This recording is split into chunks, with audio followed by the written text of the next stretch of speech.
Bueno, Marcela, en primer lugar, muchas gracias por facilitar esta entrevista. Y la idea es, bueno, primero que te presentes, que nos cuentes quién sos y cuál es ha sido tu vida en las aulas en esta década del 90, principio del 2000. Bueno, mi nombre es Marcela Caratino, soy docente de primaria y maestra reconvertida, con un plan que el gobierno ofreció en su momento. Para todas las docentes que estábamos en los ciclos superiores, que en ese momento yo trabajaba en un colegio privado, me dieron la posibilidad de hacer un curso de 2 años en la UTN que me permitía extender mi título hasta el segundo año del secundario. Y bueno, comencé como maestra de grado en una vieja escuela 15 en cuarto grado. En ese momento tenía cuarto grado con diseños curriculares que no recuerdo el nombre, pero eran uno que tenían unos puntitos que eran con objetivos a mediano, corto y largo plazo. Y después de eso vinieron las reformas sobre los diseños, eran con contenidos, creo, no me acuerdo, con CBCs y contenidos. Y bueno, generalmente estuve en grados de cuarto, quinto y sexto. Me manejé siempre en los grados superiores en segundo ciclo y experiencia por ahí en los primeros grados no he tenido. Y después, o sea, en el año 97, en el 94 estuve en quinto grado, trabajé en una escuela 11, todas escuelas suburbanas. Comencé mis actividades en escuelas suburbanas con bastantes problemáticas sociales, muchos conflictos, y después me trasladé a una escuela de centro, donde todavía estoy. Y bueno, en esa escuela comencé en quinto grado, en áreas, y después de un tiempo, en el año 97, no, creo, 99, perdón, comenzó lo que era el tercer ciclo, y a mí me mandaron a séptimo. La escuela, el espacio físico para un tercer ciclo no estaba preparada cuando se hizo la reforma, así que la trasladaron a un local donde el directivo tenía que dividirse los tiempos para poder estar en ambos lugares y supervisar, como es la función, entre otras tantas cosas, de un directivo. Y la verdad que no era poco práctico, porque a veces surgían problemas en un establecimiento y el directivo no estaba y eran inmediatas las respuestas que necesitábamos y no fue muy práctico el sistema de que estuvieran en otro edificio. Particularmente en el distrito pasaba eso, que las escuelas no estaban preparadas para ese ciclado que se propuso. En cuanto a las familias, las desconcertó también, porque es como que hasta el día de hoy por ahí van a buscar certificados y dicen, ay, cuando estaba el polimodal, no, cuando estaba el tercer ciclo, y bueno, y yo no me acuerdo. Es como que hubieron muchos cambios y hasta en ellos los mareó un poquito. Y después también en los chicos se notó, porque la madurez del niño que teníamos en tercer ciclo, cuando después lo pasan al secundario, no era la misma. Es como que le faltaba un poquito, y hasta hoy se nota, y la verdad que hoy se nota mucho el cambio y huequitos que hubo en esos cambios, donde no se terminaron de adaptar cosas y que no se terminó de afianzar. No se terminó de afianzar una cosa cuando ya se cambió a otra. Y bueno, y las planificaciones, por supuesto, también fueron cambiando. Y no sé qué más decir. Esto que vos decías que fueron a otro nivel, a otro edificio. ¿Solamente fue tercer ciclo o fue dividida la escuela de otro modo? No, primero se fue tercer ciclo. Que yo recuerde, primero fue el tercer ciclo hacia otros edificios, y después, cuando el tercer ciclo pasó o sea, el chico de lo que era el séptimo grado pasó al secundario, ahí las escuelas secundarias que ya estaban formadas de hace tiempo en los distritos absorbieron esa matrícula, o sea, se decía que se articulaba. Los chicos de un establecimiento articulaban con ciertas escuelas, entonces los papás también tenían ahí un tema de que, ay, ¿con quién articula la escuela 4? ¿Con quién articula la escuela 3? Pero ustedes articulan con esta, porque yo quiero que mi hijo vaya, no sé, a la escuela técnica 3. ¿Y cuál es la que articula? Y entonces ahí se encontraron con eso de que también perdieron quizá la libertad de cuando el niño terminaba en séptimo, de decir, bueno, a mi hijo lo quiero mandar al Colegio Nacional en primer año, o lo quiero mandar a una escuela técnica. Entonces de repente, si iba a la escuela número 3, el chico de ahí articulaba con la técnica 3. Entonces también eso era un tema, porque yo recuerdo haber estado en la escuela 3 y tenía que pasar diariamente el parte de quién había faltado, quién no había faltado, de los chicos que articulaban allá. O sea, la verdad que se manejó, por supuesto, y se hizo, pero obviamente no es lo mismo tener concentrado todo en un mismo establecimiento, en un mismo edificio, todos al mismo tiempo, porque también para saber por ahí alguna particularidad en especial, quizás la persona que tenía el seguimiento de ese alumno en ese momento no estaba, se fueron dificultando en ese sentido las cosas. ¿Y estos otros edificios que hacías mención eran edificios educativos o eran no, o tenían no otro necesariamente destino? Porque como fue un poco, no digo improvisado, por supuesto, un gobierno no va a tomar una decisión así, pero fueron locales, o por ahí en el caso nuestro, fue una casa antigua, una casa con muchas habitaciones que se utilizó para ese fin, temporalmente, hasta que después más o menos, porque es como que fue muy vertiginoso y todos hacían sobre la marcha y bueno, íbamos viendo y bueno, estos días anda para allá, estos días vení para acá, y el chico también eso se nota, porque bueno, cuando por ahí las cosas no están bien arraigadas, esa turbulencia de que no soy de acá ni soy de allá.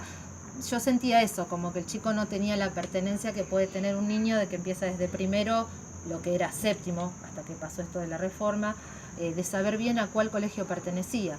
De hecho, yo misma, en mi experiencia, comencé en la escuela 4 y dentro de la escuela 4 se formó la secundaria número 2.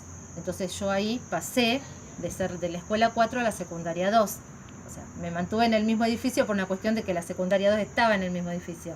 Pero si no, yo tendría que haberme ido a otro, que hasta hoy sigo estando. Pero fue así como medio revolucionario el asunto, como muy cambiante todo de repente. ¿Y cómo se vivió desde la escuela primaria, agregar estos otros 2 años, octavo y noveno? Claro. Era un agregado, claro. ¿Era otro mundo separado al cual el directivo se hacía cargo o formaba parte de la institución y se amalgamaba de alguna forma esta escuela primaria? Claro, como directivo, por supuesto, y todo el equipo siempre trató el personal de que el chico se sienta parte del establecimiento, pero es como que lo que te decía recién, el sentido de pertenencia absoluta que por ahí tiene hoy el nene que está de primero a sexto en la primaria, no se sentía. Es como que no digo que no se logró, pero no terminaba de afianzarse.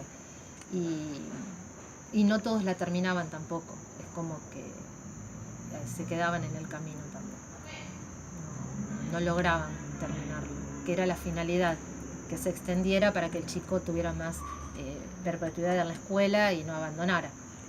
Bien, y esta incorporación masiva que se pretendió con la incorporación de tercer ciclo y la obligatoriedad de este tercer ciclo, estos años más de escolaridad, ¿se notó qué nuevos desafíos trajo? Porque eran chicos que tenían que estar dentro de la escuela, sí, que hasta ese momento no lo estaban. No estaba previsto. Entonces, ¿qué nuevos desafíos o qué nuevas vivencias dentro de la escuela trajo? Cuestiones que antes quizás no se vivenciaban. Sí, y para la escuela fue un desafío importante, porque de repente tenían una franja de chicos con edades más grandes, que después de la convivencia, si estaban en el mismo edificio, surgían por ahí muchos problemas en ese sentido. La repitencia siguió, por supuesto, porque entonces también eso generaba esos conflictos por ahí, o sea, esas situaciones. Pero no sé, la verdad no recuerdo si hubo en mi caso yo recuerdo que muchas bajas, hubieron muchas bajas, es como que no resistieron y la familia le suelta la mano a muy temprana edad. Nosotras trabajamos por ahí en barrios donde es una escuela céntrica, pero asisten chicos de distintos barrios y muy alejados. Entonces siempre, o por la condición climática o por la condición económica, que por el transporte, por una cosa o por otra, son de desistir. Y esto era como que se sentían hasta obligados a hacer algo que no estaban preparados. Se agobiaban a veces. Vos hiciste mención al comenzar la charla a una capacitación en la UTN que tuviste que hacer. Vos, tu título de base era maestra de primaria. Profesora para la enseñanza primaria. Bien, entonces esta capacitación que venía en pos de poder tomar las horas en polimodal. Claro, eso fue porque había en ese momento salieron horas y no había quien las cubriera, o sea, los profesores estaban todos ya ubicados, supongo, y no se podían cubrir, entonces facilitaron a los maestros que tenían el profesorado para enseñanza primaria esta posibilidad, que por supuesto era opcional, o sea, el que quería lo hacía, el que quería no, y fue muy productiva. Bueno, particularmente hasta hoy estoy trabajando con módulos en secundaria y para mí fue positivo, o sea, fue una buena decisión en mi caso. Y bueno, en ese momento yo estaba en séptimo grado, séptimo grado se decía, me parece, porque después se cambió a año, en un colegio privado.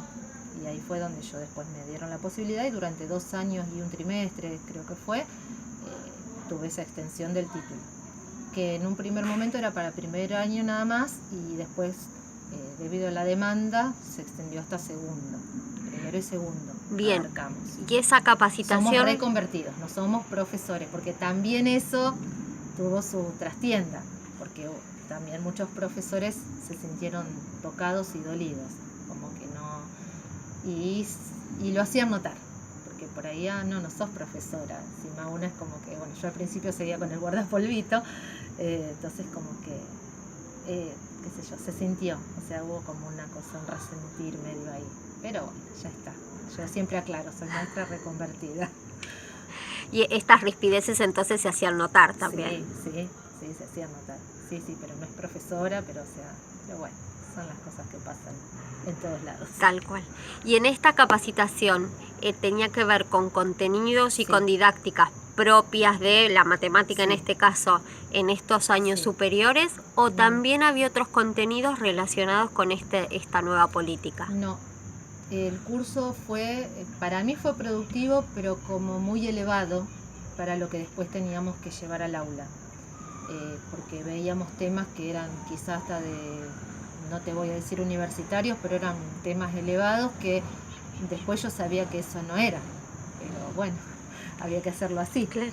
Pero sí, la parte de didáctica estuvo muy buena, porque también como uno ya había dejado hacía tiempo, por ahí que yo no, más que por ahí los cursos que uno hace de perfeccionamiento y demás, estuvo bueno cursar y sentirse alumna de nuevo, y los nervios de rendir y de prepararse y de leer, pero bueno, después la realidad fue que el nivel era muy básico, por lo menos en mi experiencia personal, entonces como que bueno, me servía lo que había visto como profesorado de primaria, como que estaba más ayornada con eso que con lo otro.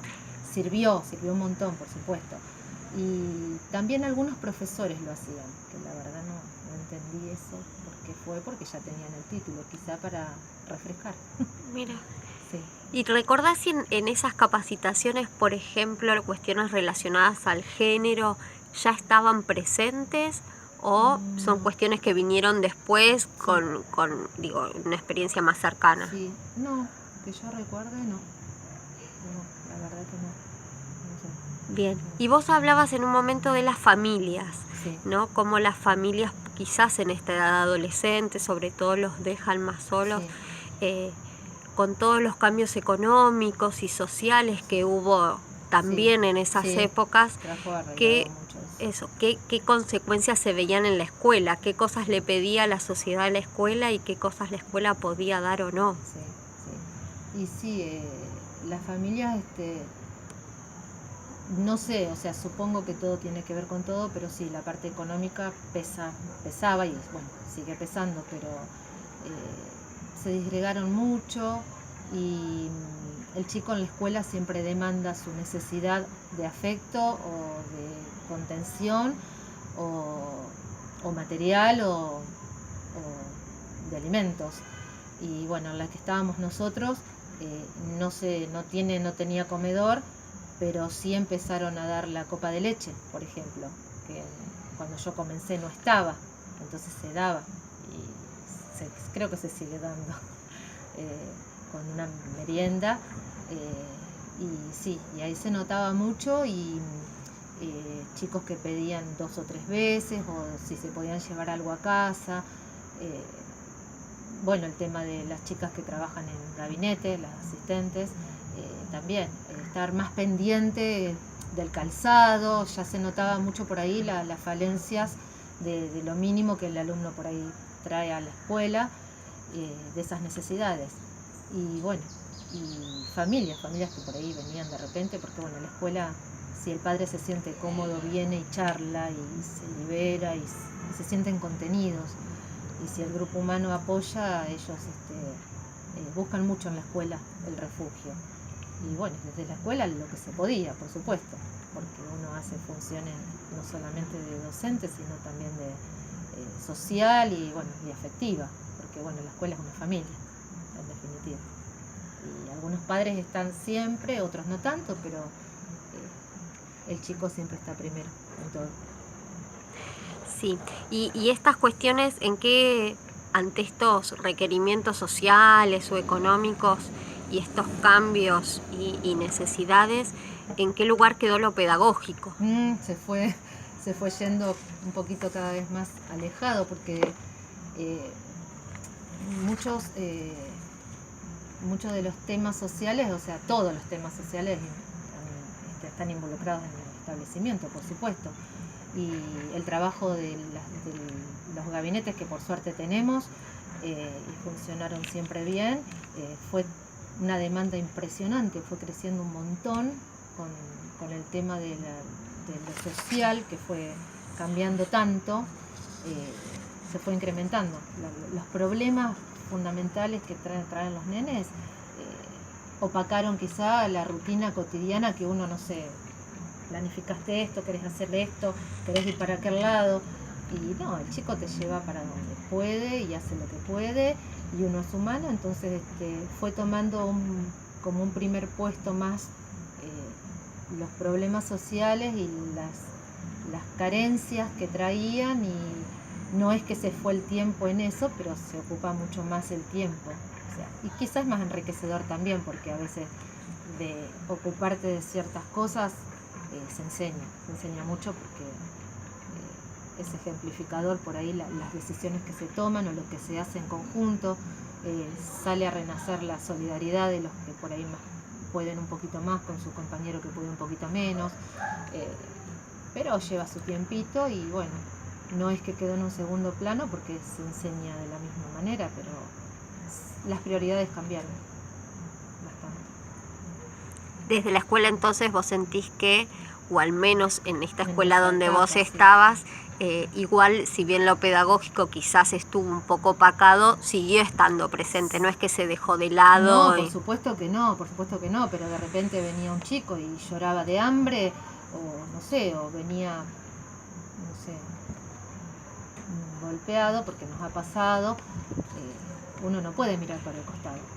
Eso tiene la prioridad ese día, esa semana y ese mes, hasta que el tema se encauce y se trate de solucionar. Y por supuesto que no, lo pedagógico está todo el tiempo, pero un chico con hambre no responde. Entonces, primero es lo primero. ¿Y la escuela podía dar respuesta a estas cuestiones sociales? ¿O alguna respuesta? Y en los problemas familiares sí, porque bueno, había gabinete, entonces todo seguía su rumbo, como tuvimos el caso de un chico golpeado que se siguió todos los pasos pertinentes, se terminó con denuncias, todo lo que corresponde, se solucionó el problema, pero y desde las pancitas vacías, de la buena voluntad de la señora del kiosco, la buena voluntad de los maestros, no, o sea, era lo que podíamos entre todos, como se hace en todo ahora, porque es así. Sí, sí. La violencia entonces se vio, digo, la violencia familiar Sí. u otros tipos de violencias se Sí. puso más en el tapete o se puso más de manifiesto. Y lo que pasa también es que cuando el chico se siente bien en la escuela y confía, cuenta. Entonces empezaron, no es que uno ande preguntando, simplemente te llaman y te dicen, te puedo mostrar algo, señor, o te puedo contar algo, entonces bueno, el chico ahí ya te involucró y por supuesto que no te podés hacer el sonso, porque es algo terrible, y ahí tiene que empezar todo un trabajo, desde la familia, la escuela, el chico, y bueno, obviamente tratar de revertir la situación, porque en muchos casos no es la violencia porque el padre fue siempre violento, a veces la situación particular de que el papá tenía trabajo y de repente lo perdió, no ser más el soporte de la familia, lo llevaba a estar más nervioso, a sentirse más desesperado y quizá en ese momento en particular el chico recibía un golpe que nunca lo había tenido o cambiaba la situación familiar pero por una cuestión social, entonces se veía reflejado en la escuela. Y esto la escuela podía dar aunque sea acompañando, sí, mínimamente la respuesta. Sí, siempre se habló con la familia, siempre, por supuesto, primero hay que, por más que el chico te cuente, se llamaba a la familia, a ver qué pasaba, charlar, y bueno, se seguían los pasos pertinentes hasta tratar de solucionar, o sea, la idea es que hubiera una armonía en todo, en lo posible.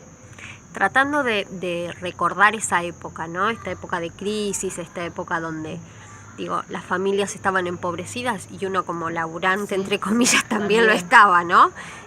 Uno también tenía sus formas de poder ayudar o de no poder ayudar porque estábamos también en esta... no ayudamos económicamente, pero desde el afecto y el estar ayudaba mucho. Bien, contenía. Si esto, ¿no? Si pudieses decir palabras o frases o sentires de esa época, ¿qué dirías? ¿Esa época la recordás cómo?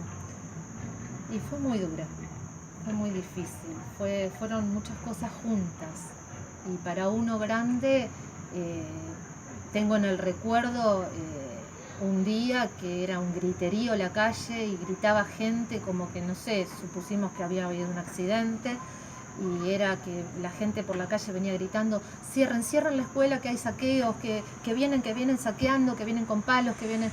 Y de repente los nenes en la ventana, como lo escuchábamos nosotras, lo escucharon. Y ese miedo, todos asustados, y a explicar dentro de las posibilidades, por supuesto, para contenerlos, para calmarlos. Entonces fueron situaciones desafortunadas para todos. Y para el que no tenía... tuvo menos, peor. Por ahí se vio con un poquito más de dificultad, entonces como que bueno, nadie está preparado para cambiar de repente un modo de vida, una forma o bajar tanto y a veces no lo pueden manejar porque no tienen las herramientas, porque no todos tienen el primario completo, no todos los papás tenían el primario, entonces como que se vieron limitados en un montón de cosas y eso los llevó a la desesperación. Había mucha desesperación de querer darles lo mejor, porque muchos papás sabían que con la educación se puede y poder mejorar, pero algunos no podían ni traerlos en el micro. O sea, nosotras le íbamos pagando los boletos y el dinero, pero llega un momento que tampoco uno podía pagar a todos los chicos que no podían, porque vuelvo a repetir, eran matrículas de nenes suburbanos, de barrios muy alejados. Entonces se veía muy con mucha dificultad esa situación. Y sí, los chicos se asustaron, porque ese día la verdad que fue una experiencia muy fea, fue un periodo bastante triste y doloroso. Sin embargo, la escuela Siguió bien, por supuesto, como siempre y como va a ser siempre, porque es el segundo hogar, pero ahora a veces es el primero. Muchas veces, últimamente muchas veces el primer hogar. Y hasta hay niños que me lo dicen y la verdad que duele, que vienen solitos porque ellos quieren mejorar, porque su mamá o su papá no los llaman y ellos se ponen el despertador. Y ellos solitos se cambian y vienen. Y eso ya es el cielo. Eso es un montón. Y si vienen es porque se sienten bien. Y si vienen es porque están contenidos, porque los escuchamos, porque entienden que con la escuela y con la educación pueden cambiar esa realidad que les tocó, por lo que sea, ni buena ni mala, o sea, lo que sea, están en ese lugar y lo quieren mejorar. Y está en nosotros darles esa esperanza, que somos esa herramienta y ese puentecito para que lo crucen con confianza, que puedan. Bueno, muchísimas gracias, Marcela. Gracias.